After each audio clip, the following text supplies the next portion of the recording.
we've had a really lively, informative start to our session, and we're looking forward to getting the next panel going. Next panel, differentiators that win the battle for trust and visibility in a hyper-competitive environment.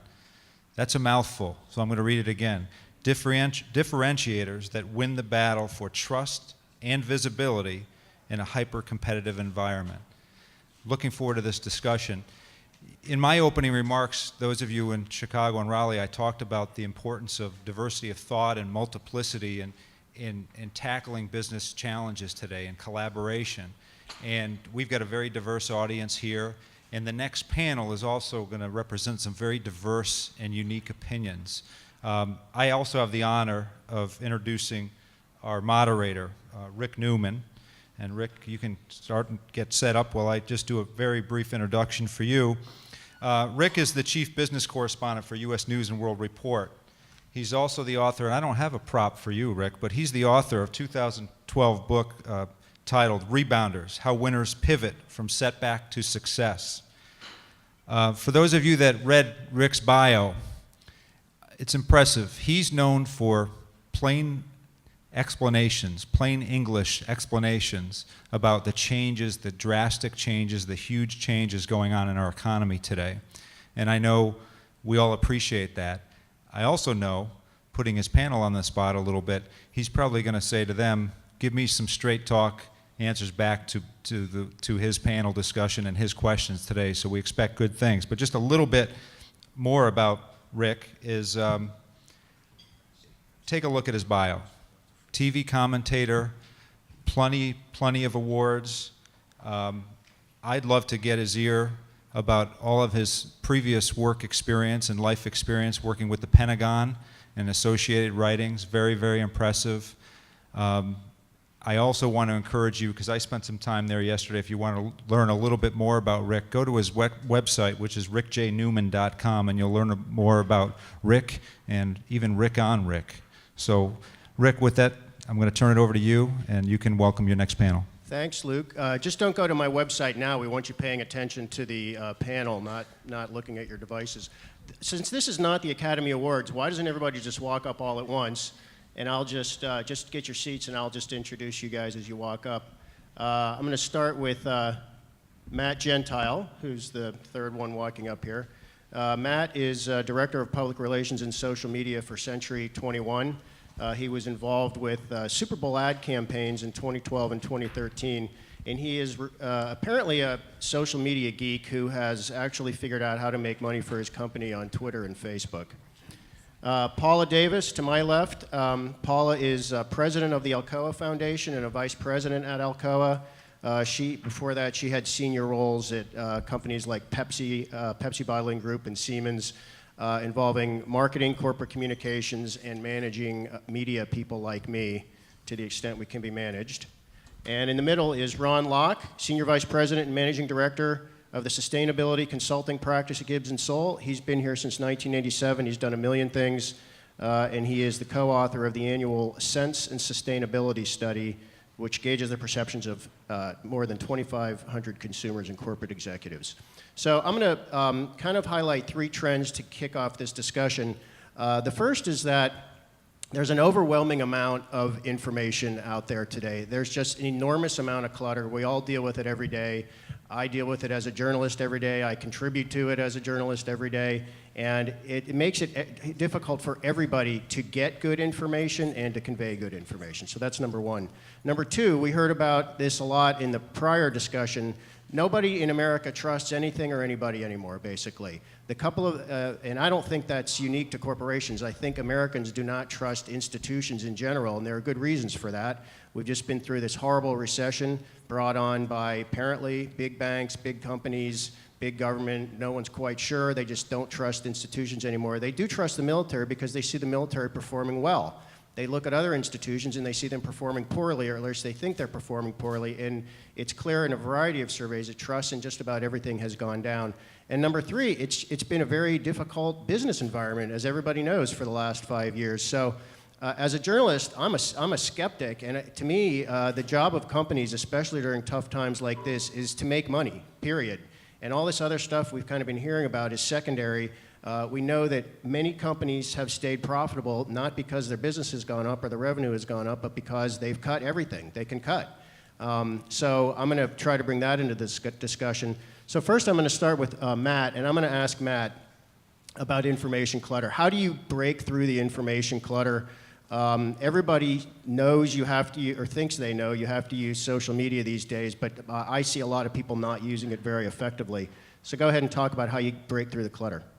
Sure, and thank you to Mary Bouhay for inviting me here today and the opportunity to speak with you. And first, just to get some housekeeping keeping items out of the way, interest rates are historically low. It's a great time to buy a home. If I don't start off with that right out of the beginning, I'll be in trouble back at the corporate office. So I just want to get that out of the way. Thank you, Rick, for bringing that question to me. Yeah, I think there's been a lot of skepticism in terms of how does social media drive business. In fact, since we're promoting our websites, I do have a website. It's called The Social Guy. I was the PR guy. I knew a little bit about social media, so now I'm the social guy. So I wrote an article yesterday, in fact, what is a social media guru, right? And because we have 100,000 agents around the globe, and in the U.S., we get solicited because they're all independently owned and operated.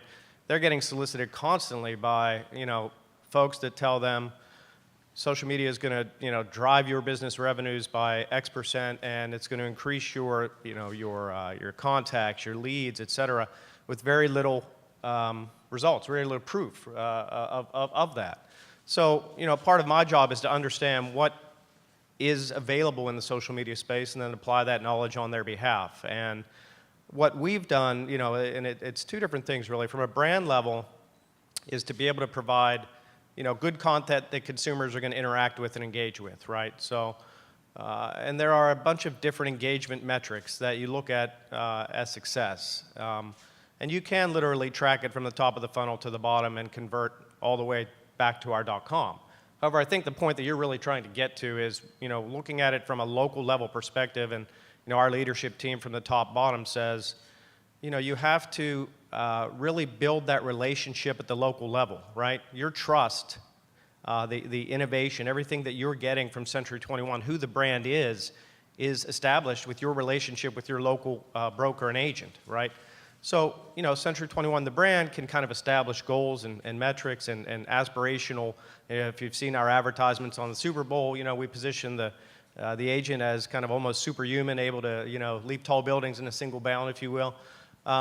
But in reality, at the local level, it's that trusting relationship that you have with that agent that's going to create that value equation for you. Now, Matt, let me ask you, can you give us a couple specific examples of how you do that through social media? I mean, I use Twitter, and when I get every time something labeled as sponsored content shows up, I'm like, oh, now they got Twitter too, and I'm like, delete, get through that, and get to the real information. Yeah, I mean, how do you?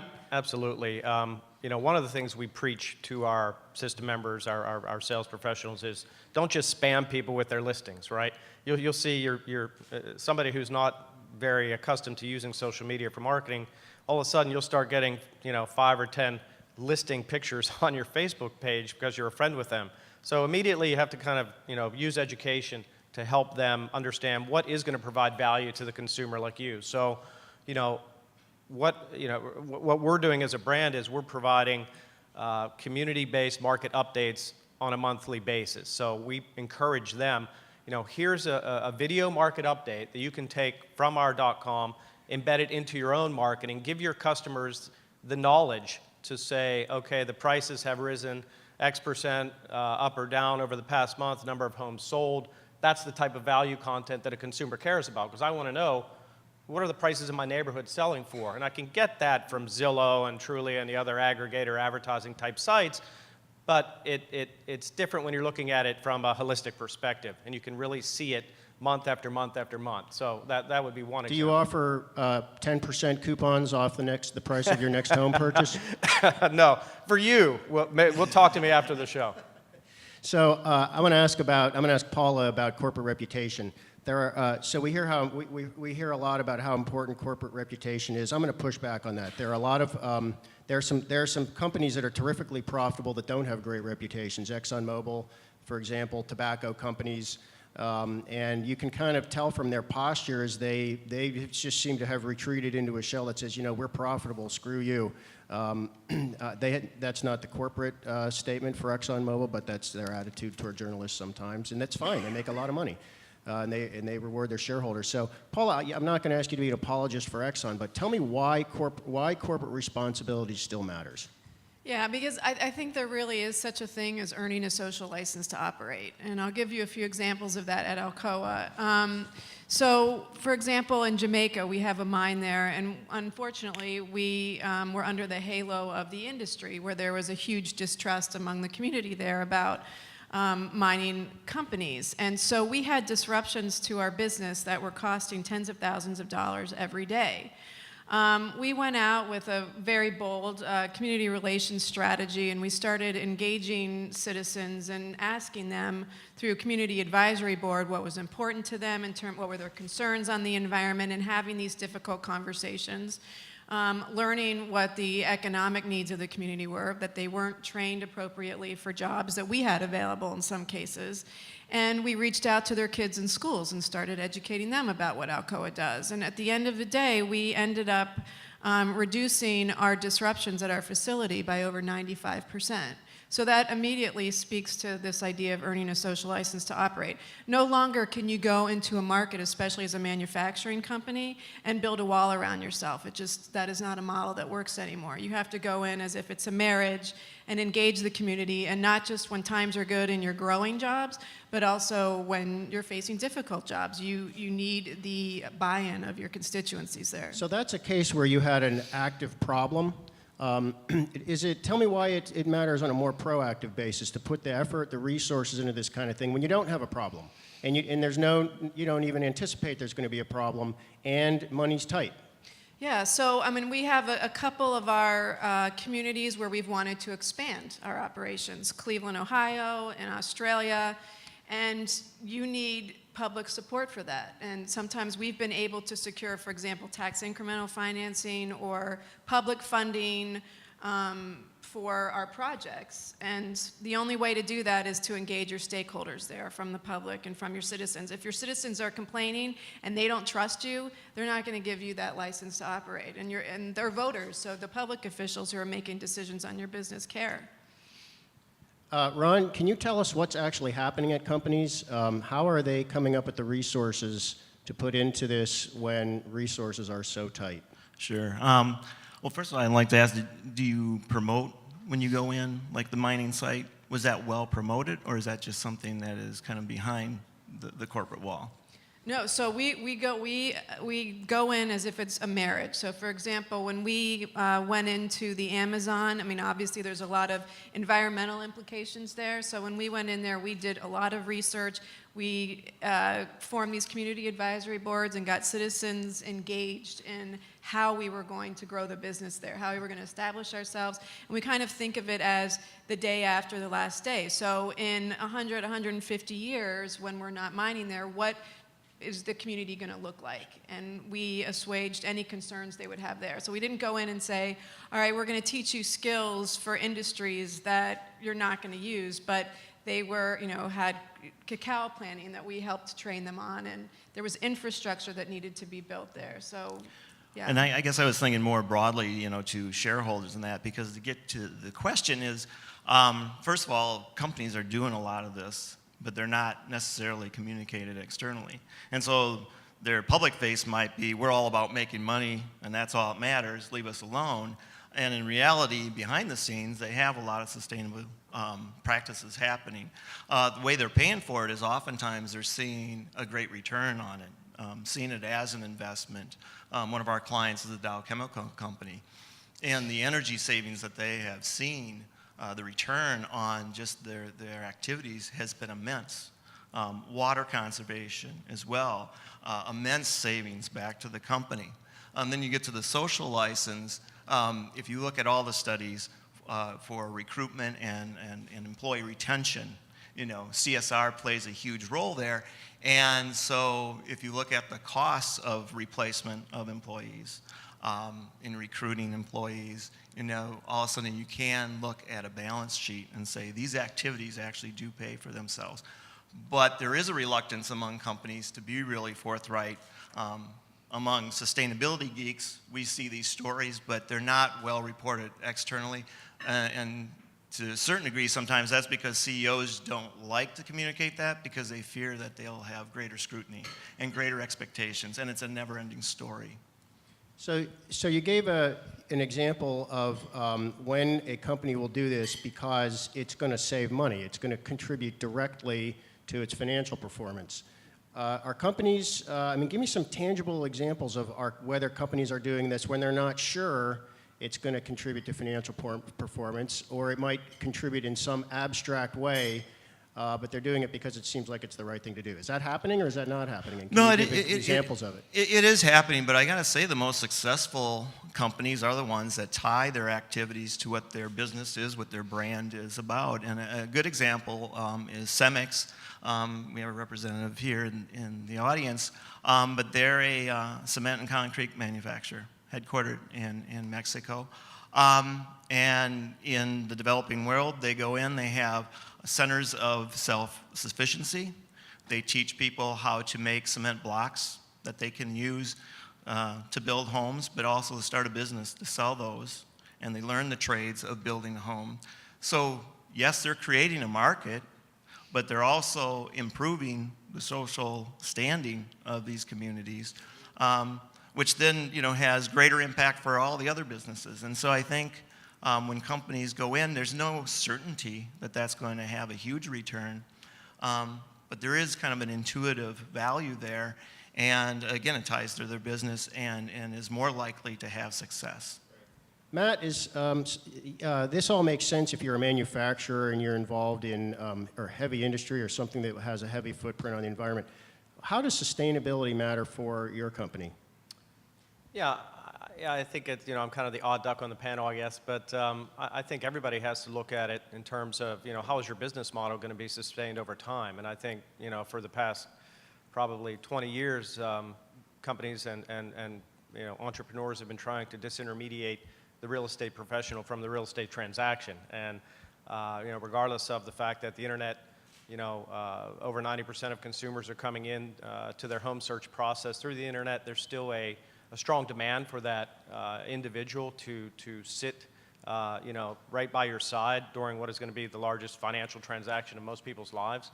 So in terms of sustainability, I think, we're coming at it from a different direction, but in terms of providing value to make sure that the long run of the business model is still sustainable, we're looking at it probably through a lot of similar lenses. So I'll ask all three of you, jump in however you wish.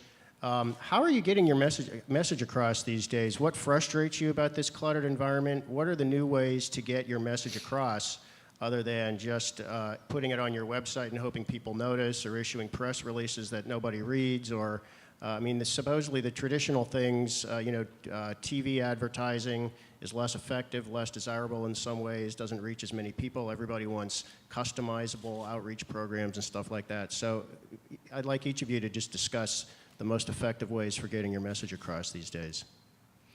I think, for us, it's got to be a push and a pull strategy. So, putting out a news release obviously has become passive. And you try to have compelling enough content that you can pull people into a discussion. But importantly, there are a lot of conversations that are being had, like the one today, a lot of thought leadership opportunities. And so I'm an advocate of going out where the conversations are already being had.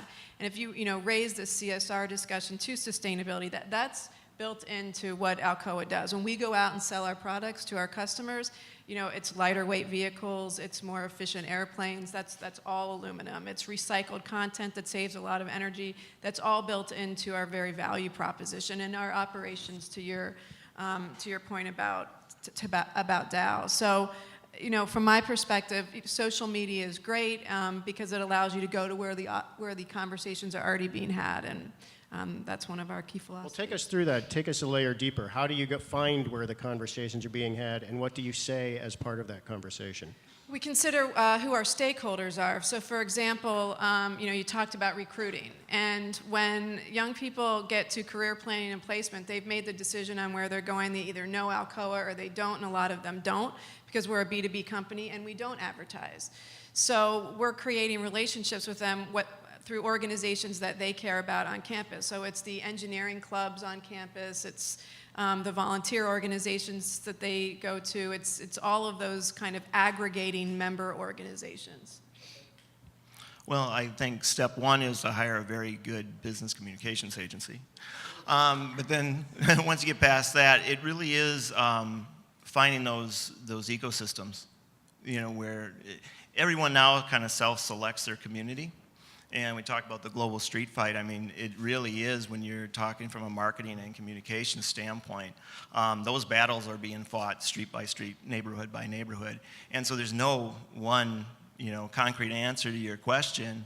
It really is finding what community you're trying to influence, where do they congregate, and then having a relevant communications with them. And sometimes that means having alliances. I mean, one thing we're seeing more is private enterprise teaming up with governmental and non-governmental organizations to have those conversations. And driving communication sometimes by yourself. We create private social networks sometimes, where you have a community of people who want to have a business conversation. Having that conversation on Facebook or LinkedIn would be like having it at a tavern where everybody can overhear and comment. So creating a community for maybe your supply chain partners, for example, so that you can have those business conversations with all the benefits of a social network. Does advertising still matter? Matt, you want to talk about that? Yeah, I would say, I heard your comment about television advertising, and I'll come at this in a couple of different ways. I would say, for everyone who has the means to do it, I would encourage you to advertise on the Super Bowl. That seems to be a pretty powerful medium still. So yes, I think television advertising does still matter. The way we've approached it, and I can take you back, to 2008 when I was still in Sarasota, Florida, prior to coming up to New Jersey. My wife is still a little angry with me about that, but when I heard about the job, I was working for a competitor brand, and I did some research in terms of where, what the president was saying of the company and so forth, and I had to go about 6, 7, 8 pages deep into Google to find a digital interview with the president and CEO of the largest real estate company in the world. So I knew right away there was an opportunity here for a good PR guy, and I was already working on the social media end. So I looked at that as wow, what a fantastic opportunity for the brand, right? So from a brand level perspective, we look at it in a 360-degree, spectrum. So you have your Super Bowl up here, right? But then, we weren't really doing anything with our customers down here. So, in terms of how do you get out, how do you break out of the mold and make an impression with a consumer, or in our case, we're a franchise sales company, so we want to attract entrepreneurs to open up additional Century 21 franchises around the United States, around the globe. One of the ways that you may not be aware of, what I would consider more down on the bottom of the circle is, we did a campaign with EA Sports, where we literally did some online gaming. And you've probably heard a lot about this, but we literally placed an office where gamers could come in, they could earn currency from the transaction of real estate in the game. So that's one way you kind of break through the clutter and reach, again, who's your audience. So in this case, our audience for social is 25 to 34-year-old female, and the statistics bear that out from the National Association of Realtors, but and you have to have, I think, some sense of real life experience. I can tell you how much influence my wife had on our home purchasing decisions, and it was great. So we knew that was the right target, for that layer of communication. The sellers, the move-up buyers, the investors, the average age group moves up. So I think you're looking at different mediums to reach that audience, and that's where I think the power of television, more traditional mass media, still has a place. Matt, how did you develop your expertise in social media? Do you have a master's degree in social media?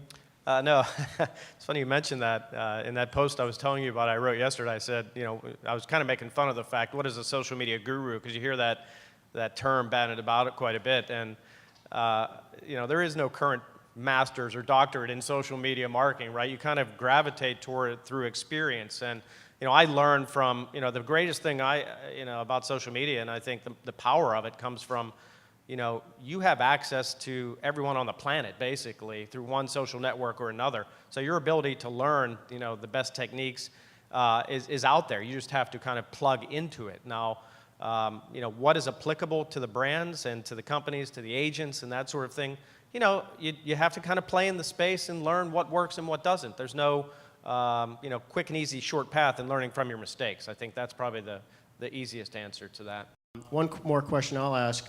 I get the impression that there are a lot of social media consultants trying to sell their services to corporations simply because they've been on Twitter for 3 years and they've ginned up 100,000 followers or something. Is it difficult finding people who can actually educate you in companies about what in the world's happening in this very odd and rapidly evolving universe?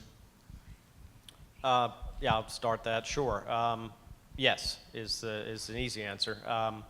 You really have to do your research, I think, and I'm constantly, not necessarily warning, but cautioning our brokers out there, don't get sold on the flash, right? You have to really dig a little deeper and understand the metrics behind what they're selling. If they're going to guarantee X amount of website visitors, that's a solid KPI that you can look at and say, yeah, that's going to have a fundamental increase in my potential business. You can't just say, you're going to grow, I'll grow your Facebook fan by $100 and I'll charge you $5 a fan. And that's literally a legitimate business model that we're seeing pitched to our brokers and agents out there. But the value of a fan is everybody has their own definition of that. So I think you really have to dig down deep into the metrics and understand, does this person have experience in the business plan that I'm trying to put forth, and really quiz them on it and force out that, force them to come back to you with proven case studies. I was just going to say, the data analytics is so important. Nobody has the single answer because, again, it's evolving and there's self-selecting that's going on, but you have to base it on analytics, micro-targeting, and from a strategy. And too often, social media is a tactic in search of a strategy, and you really have to base your approach to anyone that you want to influence and have a conversation with, based on what the most sound strategy is. And in some cases, social media is the biggest part of that. In some cases, it's not. But you really have to figure that out first. And I think there are a lot of consultancies out there that, will sell you a single, avenue, whether it's Facebook, LinkedIn, Twitter. And, again, that's a tactic in search of a strategy. Yeah, I mean, the beauty of social media is you can try a lot of different things and it's cheap. But you have to start with having it aligned with your objectives. Who are you trying to reach, and what are you trying to accomplish? So just to go out there to do it for, to be bold. If you're known for being a marketing company, that might make sense. But I would err on the side of trying to be strategic.